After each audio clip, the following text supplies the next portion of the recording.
First of all, thank you, Fred. It's a pleasure to have you here presenting, and things happen for a reason. You couldn't present at the beginning, but we have some room for you anyways. Fred, Ian, Carol, and I have been thinking for a long time. I met Fred, long time ago. And like I said, to Hans early in this morning, or at least Fred and Hans and like other ones have been massive influencers of our thinking. And he's not only been a scientist to follow, but a brother in arms to listen. So from the bottom of our heart, Fred, thank you very much. And it's all yours. Well, thank you, Pablo. I very much appreciate the kind words and the opportunity to have participated in this wonderful workshop. And I'll start by pointing out, as we did, you and Cindy and I, in the paper we wrote, that humans are participating in the sixth mass extinction. And for the first time in 200,000 years, our species may be on the brink of extinction itself. As a species, we're facing some of the greatest challenges we've ever encountered, namely how to nourish 8 billion people in the face of changing climates, ecologically, how to diminish disparity between haves and have-nots ecologically, and how to ease xenophobia, fear, and hatred socially. At this point in time, we are in a very real sense, seemingly inexorably being consumed by changes we've wrought and consequences that we did not foresee. Historically, our tribal nature served us well, but the costs of tribalism are now far too great for one people's inhabiting one tiny orb in the vastness of time and space. If we hope to survive, we must mend the divides that isolate us from one another and the ecological communities that we inhabit.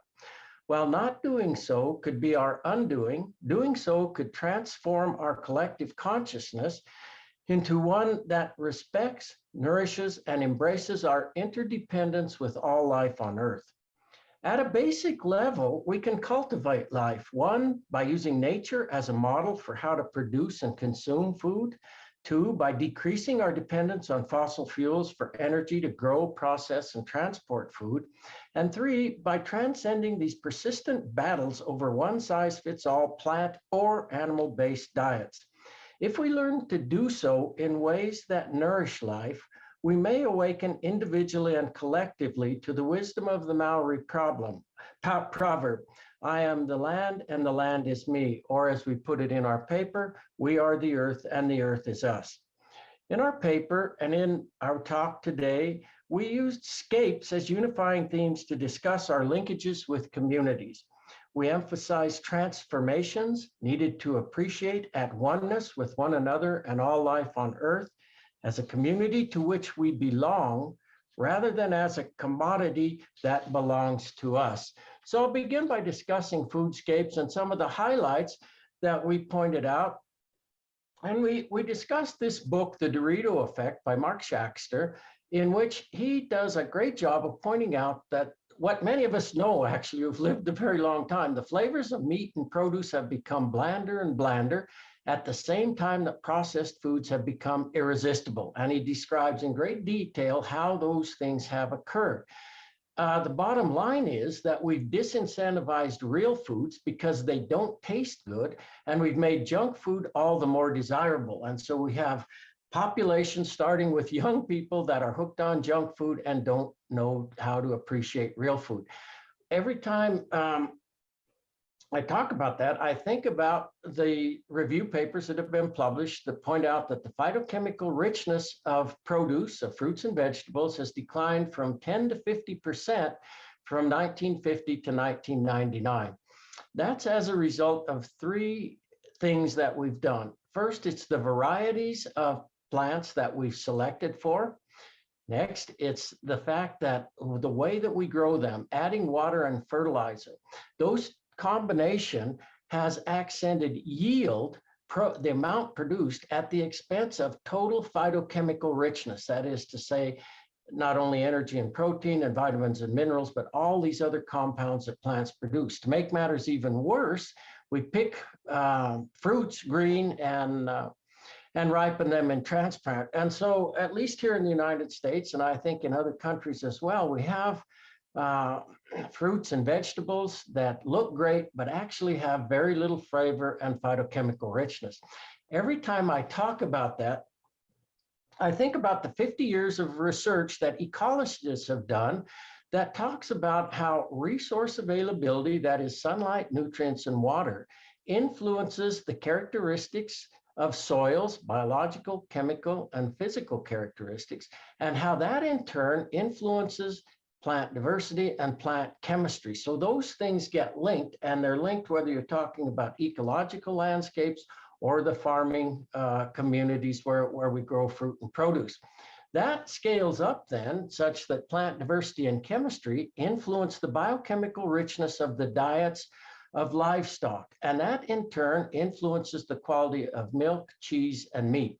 There's been some really interesting research done to show that that's the case for dairy cattle. For instance, consuming total mixed ration that has very little diversity, phytochemical richness, versus foraging out on really diverse landscapes. And some of the best work, I think, was done in Italy, and just shows the tremendous differences between the two, and the fact that the Italian people very much prefer milk and cheese that's coming from cows that are feeding on phytochemically rich diets. There's been very little research done to look at meat and meat quality. So there's several of us, Stefan von Vliet at Duke, Scott Kronberg with the ARS here in the US, Pablo Gregorini, they're in New Zealand, that are involved in studies where we're comparing plant-based meats with meat from animals on feedlots and meat from animals eating phytochemically rich diets. We're using 3 approaches to do that. One is metabolomic analyses to assess phytochemical richness and biochemical richness of meat. Then we're moving into human trials for inflammation, and then longer-term clinical trials to look at satiety, inflammation, and health. There's a real gap, as I say, in our knowledge related to any of these things. I'll mention that we have a paper just coming out on metabolomic analyses comparing plant-based meat with meat from animals eating phytochemically rich diets. And while the labels that would be put on them in the store may look similar, they're not similar at all. There's a 90% difference between those 2 products. So why do we care about inflammation? People may or may not realize that anytime we eat a meal, there's an inflammatory response in our body. The degree to which that occurs depends upon the kind of foods that we're eating. And the ultra-processed foods and many others lead to low-grade systemic inflammation, which is linked with all of these disease states. So moderating inflammation by eating wholesome diets can prevent or treat metabolic disease. That's why we're interested in scaling from the metabolomic analyses to the trials with humans, and then to the clinical trials. So this is just a partial list of pro-inflammatory kinds of foods and anti-inflammatory kinds of foods. And notice that red meat and fat are considered to be pro-inflammatory. But our review of the literature suggests that when you get into phytochemically rich diets of goats, sheep, cattle, whatever animals, grass-fed, so-called grass-fed meat, that they aren't inflammatory. They aren't pro-inflammatory. They, in fact, can be anti-inflammatory, as are herbs and spices and vegetables and fruits and so on. The global shift away from eating phytochemically and biochemically wholesome diets to ultra-processed diets has encouraged 2.1 billion people, think of that, to overeat and become overweight or obese. And those numbers are just growing exponentially. That was illustrated in a really nice study that Kevin Hall did, where they provided people with ultra-processed diet or unprocessed diet, and the diets were matched for calories, sugar, fat, fiber, and macronutrients. And what they found was that when people were eating the ultra-processed diets, they consumed over 500 calories more per day than people that were eating the unprocessed diets. As a result, this bottom graph here, they gained weight. It doesn't take long to gain weight when you're eating that many extra calories a day. So processed foods, the bottom line is that processed foods do little to induce satiation, that is when a meal comes to an end, or satiety, that is the length between meals. And so people overeat and gain weight. Ultra-processed foods then have created a pandemic of obesity and diet-related diseases. And unfortunately, the medical and pharmaceutical industries are simply treating the symptoms of those diseases. And that's at enormous expense to society. When some of the figures I see now state that the annual cost globally for obesity and diet-related diseases is $2 trillion, and that number is growing. Here in the United States, it's simply not going to be sustainable as we go into this decade and the next decade. It's going to break the system. So there are many issues nowadays then with diets, obviously, from human and environmental health to changing climates to mass extinctions and animal welfare. And the rhetoric is high and it's very polarized. So it's little wonder then that issues of diet and health rise to levels of religious fervor with salvation and damnation as common themes. And what I want to do is show a little video here. It would probably take me an hour to cover what they do in 45 seconds so well. So let's take a look at this video. We're so happy to have everyone home for the holidays. Your dad has been cooking all day. Butter braids, bacon wrap with my famous apple sage stuffing. Who wants one? None for me, honey. I'm on a diet. And did you say butter braids? Because I'm dairy-free. I'm lactose intolerant. I'm gluten-free. No stuffing for me, honey. I'm off carbs. I don't eat meat anymore, except for fish and chicken, just not turkey. Is that free range? Did it die of natural causes? Was it an assisted suicide? Because that is the most morally delicious. Nothing for her. She's just difficult.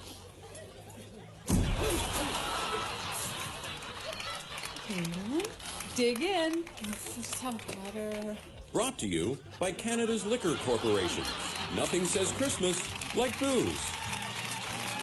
So that's the essence of the whole deal. And I know that's not necessarily the case everywhere on the globe, but I think it is the case many places on the globe. And it's certainly the case here in North America. So I show that to highlight several things that I have just talked about, but also things that I want to talk about. And I want to make a point that the challenge of feeding 10 billion people are not as simple as advocates on either side of the plant versus meat debate suggest. We get into these incredible kind of battles over if we should eat only plants or we should be eating only meat. But humans are omnivores, no matter where we've been on the globe, and no matter whether our diets tended to be more toward animal products or plant products, anytime we had the opportunity, we mixed plant and animal products. And there's good reviews that have been written that make the case that an omnivorous diet rich in whole plant and animal foods has the greatest potential to nourish human populations globally. I think it's quite arrogant when we make these broad statements that everybody on the planet ought to be eating a plant-based diet. When you look at all the different cultures and local adaptations that occur throughout the world and that have been highlighted throughout this conference, I think what we need to recognize is that these locally adapted food systems are the way to go.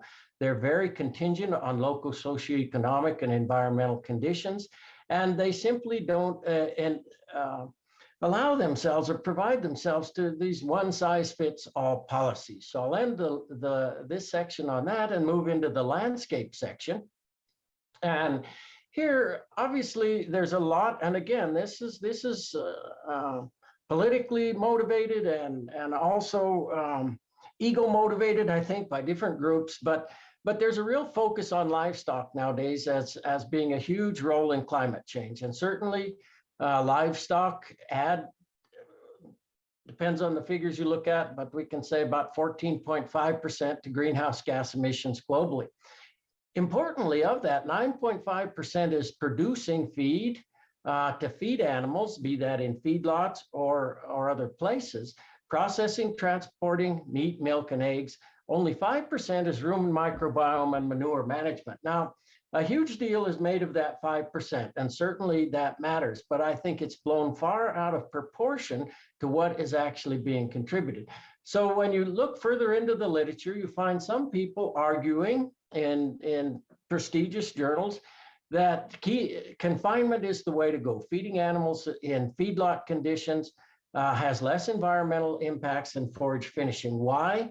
They argue that nutritionally optimized feeds, animal husbandry, and genetics yield larger, fatter animals in less time with less greenhouse gas emissions. So that's one side of the coin. But the other side, others contend that regenerative agriculture and managed grazing actually have less impacts. And depending upon which reports you read and review, some argue, and there's some evidence that more carbon can be sequestered than emitted. That's especially, I think, true with silvopasture systems. And they also argue, and I think quite convincingly, less damage to soil from tillage, inorganic fertilizers, biocides, and lack of plants growing in soil for extended periods. In turn, grazing by herbivores complements farming practices. And that's all captured in these five screenshots here of what people that are involved in regenerative organic agriculture are really arguing that we should be doing, from maximizing crop diversity and soil cover to obviously minimizing soil disturbance, maintaining living roots year-round if possible, and integrating livestock into those systems. In that sense, then, one can think that plants turn dirt into soil, and diverse mixtures of plants turn soil into homes, grocery stores, and pharmacies for herbivores, carnivores, and omnivores, both below ground and above ground as well. And there's some interesting research that's being done that shows that health improves. Health of animals themselves improve when they graze diverse mixtures of plants. And in the work I'm thinking about right now, when tannin-containing legumes are integrated into those systems, as opposed to simply putting animals on monocultures of grass. The animals gain weight more efficiently with less emissions of greenhouse gases, and they can reach slaughter weight nearly as quickly as animals in feedlots. This doesn't often get highlighted in the popular press, but it's very important nuance that's taking place, and that was referred to during this conference. I want to springboard off of that idea of tannins in plants to make a point, and that during the past 50 years, researchers have learned of the many primary roles for these so-called secondary compounds, such as tannins and the tens of thousands of these compounds that plants produce. Originally, plant physiologists and biochemists didn't understand what roles they played, so they referred to as secondary as opposed to NPK and so forth are the primary compounds. But everything from sunscreen and antioxidants to plant herbicides, that is allelopathy, drought resistance, persistence, defense against grazing, and on and on and on. We've come to appreciate that these compounds were playing fundamentally important roles in the health of not only of plants, but ecological systems more generally. Now, while some were learning of all these values of secondary compounds, others were reducing their concentrations. There's a cost to the plant to producing these. So if we get rid of them or minimize them in plants, we can increase yields of crops and forages, maximize energy and protein content, but we're ignoring then total phytochemical richness. And in that process, we're making plants more susceptible to environmental hardships. In their stead of these compounds, we've come to rely on fossil fuel-based pesticides, herbicides, and fertilizers. Pesticides to control insects, compounds used to do that. Herbicides to control weeds, plants used to do that. Fertilizers to enhance growth, legumes that were in diverse mixtures of species used to do that. From a fertilizer standpoint, people here in the US are arguing that most agricultural soils actually aren't deficient in nutrients. Rather, it's the farming practices that we employ that are adversely affecting the soil microbiome and inhibiting nutrient uptake by plants. So the big point I'm driving toward here is that we've moved from sunlight-driven economies to fossil fuel-driven economies. And there's been a huge cost to us that we're going to have to reckon with immediately. To produce 1 calorie of food requires 2 calories of fossil fuels for machinery to plant, irrigate, and harvest crops, fertilizers, herbicides, and insecticides to grow and protect plants and monocultures, antibiotics and antibiotics to maintain the health of livestock. They used to get those things from the plants. We use another 8 to 12 calories to process, package, deliver, store, and cook modern food. No species on this planet can survive long at all, expending 10 to 14 calories to gain 1 calorie of energy, and neither can we. And Higgins, in this paper, Economics for the Future Beyond the Superorganism, argues that so strongly. To me, it's a must-read paper. And he points out in that paper that we're obviously utterly dependent on fossil fuels, and their energy return on investment has absolutely plummeted from back in the 1930s through to today. And with fracking here in the US, we've simply kicked the can down the road. He makes the point that economics is based on land, labor, and capital without reference to the inexpensive fossil fuels that have built these civilizations during the 20th century. And he argues that that's not going to work anymore. And I totally agree. So this seeming catastrophe is really creating opportunities to produce foods locally in ways that nurture relationships among soil, water, plants, herbivores, farmers, ranchers, and consumers. The beauty is that if we move from egological to ecological in our views, agriculture can once again be at the heart of these communities. But from soils and plants to livestock and humans, we're going to need to learn what it means to be locally co-evolving with nature's communities, to be ecological. Obviously, not everyone can be a farmer or a rancher or whatever you call that, no matter where you are on the globe. Certainly that varies from place to place. But here in North America, I like to make the point, many of us have properties, whether it's a small lawn or whatever it is, where we can move from egological to ecological. We can do that by growing vegetable, herbal, medicinal gardens, by planting native berry producing shrubs, by encouraging the native plant species that grow in our area. This is the head gardener at our place, my wife, and this is a before and after shot of where we live.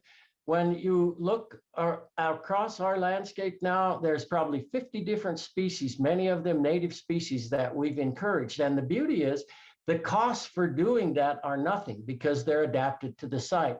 Now contrast that with the lawns that we grow in different parts of the world. And I'll point the finger here in the US. You know, the amount of synthetic pesticides that we use, the herbicides, fertilizers, it's stunning. $2 billion, not to mention all the costs for herbicides and fertilizers. Over 800 million gallons of gasoline to mow our lawns. The gas that we spill refilling our mowers is 17 million gallons, 1.5 times the amount spilled by the Exxon Valdez off the shores of Alaska. The biggest issue of all those is water use. And people may or may not know this, but in the Western United States now, we have been gripped for many, many years in tremendous drought. And some of the lakes, for instance, Lake Powell there in this picture, that provides water for 20 million people across 7 states and Mexico, and for huge amount of agriculture in Canada, is at the lowest levels ever. It's at 36% of capacity. And to be having cities like Las Vegas and Phoenix, where we're putting on tremendous amount of water on golf courses and lawns, is simply ridiculous, and it's not going to be possible. So it takes me to the conclusion of this section, where Aldo Leopold says there's two spiritual dangers in not owning a farm for every one of us. One is the danger of supposing that breakfast comes from the grocery, the other that heat comes from the furnace. To avoid the first danger, one should plant a garden, and we should all be doing that and getting into native plants, preferably where there's no grocer to confuse the issue. To avoid the second, he should lay a split of good oak on the andirons, preferably where there's no furnace. Let it warm his shins where a February blizzard tosses the trees outside.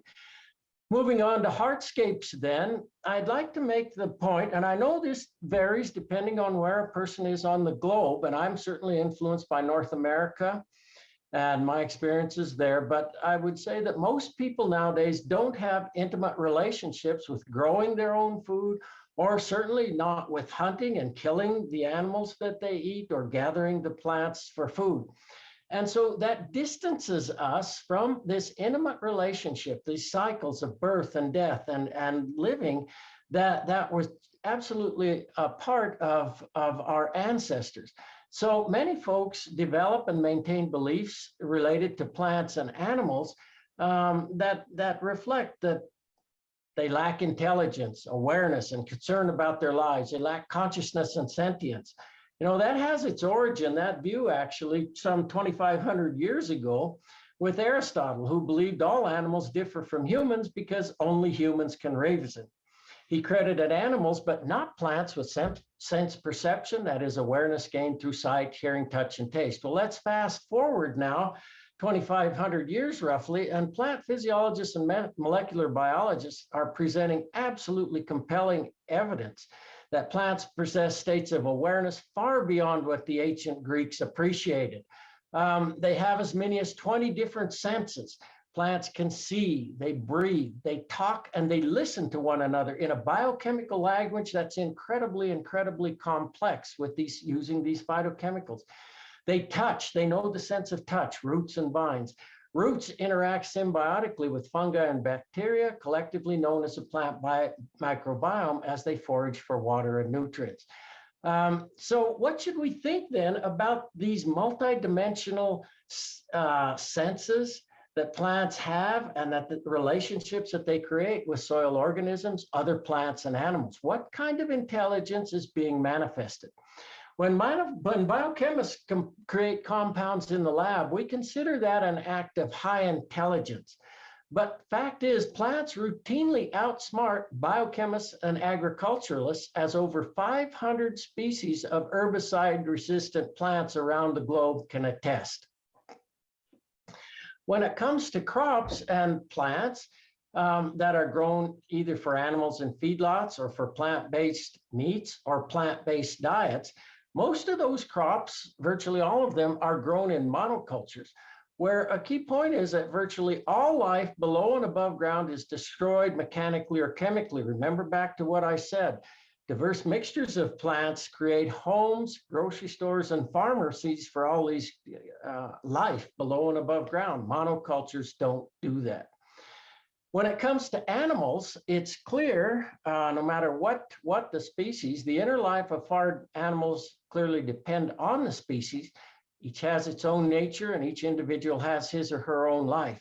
But it's absolutely clear now from the scientific literature that everyone from chickens to cows, that they're conscious and they're sentient being. They're not things.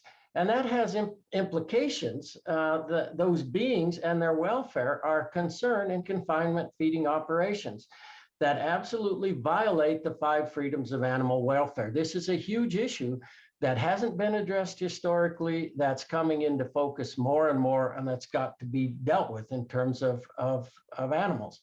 So I would conclude this section by saying we've made an art form of dining, but we've tabled the larger questions. Eating is participating in endless transformation as plants and animals are killed and eaten. If we consider consciousness and sentience to be part of awareness and perception, then animals and plants both are conscious and sentient. And there's plenty of scientific studies to support that conclusion. Well, clearly nobody knows how a plant or an animal or another person experiences life. The fact that we share many sensory attributes presents herbivorous and carnivorous humans with a seemingly profound conundrum that lies at the heart of the mystery of nature. Life lives by consuming life. And it doesn't matter whether we're talking about plants or animals. In pondering this mystery, we may come to realize that all life is sacred. We are members of nature's communities. What we do to them, we do to ourselves. Only by nourishing them can we nourish ourselves. And I would argue we do that by declaring love, not war, on one another in the landscapes we inhabit. And so I'll conclude with a few thoughts related to Thoughtscapes. And what we've been talking about here in our paper and in this conversation are the transformations of consciousness from food to land to heartscapes, right on through to Thoughtscapes. And I want to end with a story that links this all together as far as I'm concerned. And it's based on a book by Anita Morjani titled Dying to Be Me. And she tells how from the time that she was a little girl growing up in Hong Kong, she'd been pushed and pulled by different cultural belief systems. She was raised in a very traditional Hindu family, but she lived in Chinese and British society in Hong Kong. From her nanny, she learned Chinese customs and beliefs, including Buddhism. While attending British schools, she was told she must read the Bible and go to Christian church every Sunday or she was going to hell. Now, it may not sound like much, but for her, from the time she was a very young girl, those different belief systems conflicted, and they caused tremendous, tremendous conflict in her throughout her early adulthood, early life and early adulthood. It finally got to her, and she was diagnosed with lymphoma. And at that point, she began to study holistic health and Western and Eastern healing systems. When none of those worked, she traveled back to India and started under a system of Ayurveda, where she was healed. Here's the irony, though. She went back to Hong Kong, and her friends were telling her she looked fabulous compared to how she was when she left. And they asked, what did you do? And she started to tell her about what she'd done. And they started to be very critical, telling her there's no way cancer can be cured with an Ayurveda system. Well, this caused all those old doubts to resurface in her. And she started downhill again.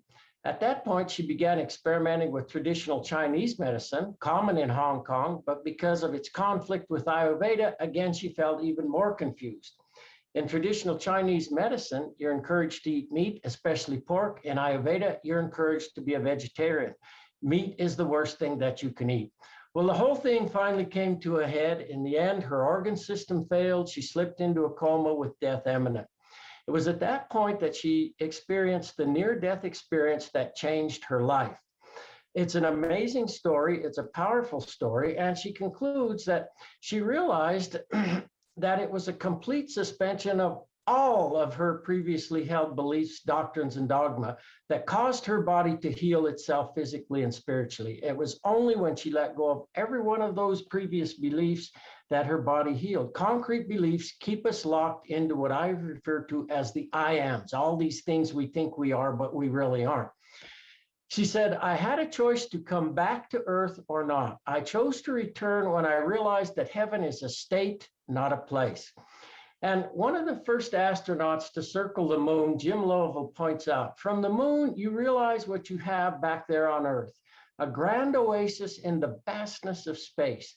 The experience told me two things, he said. One, how insignificant we really all are on that small body orbiting a normal star at the edge of the Milky Way. Second, how fortunate we are to be there. Instead of going to heaven when we die, we go to heaven when we are born. Rusty Schweickart, one of the first astronauts to circle the Earth, was transformed profoundly by the experience. And he wrote about that in powerful ways. Here's a quote. He said, you look down there and you can't imagine how many borders and boundaries you crossed again and again and again, and you don't even see them. At that wake-up scene, the Mideast, you know there are hundreds of people killing each other over some imaginary line that you can't see.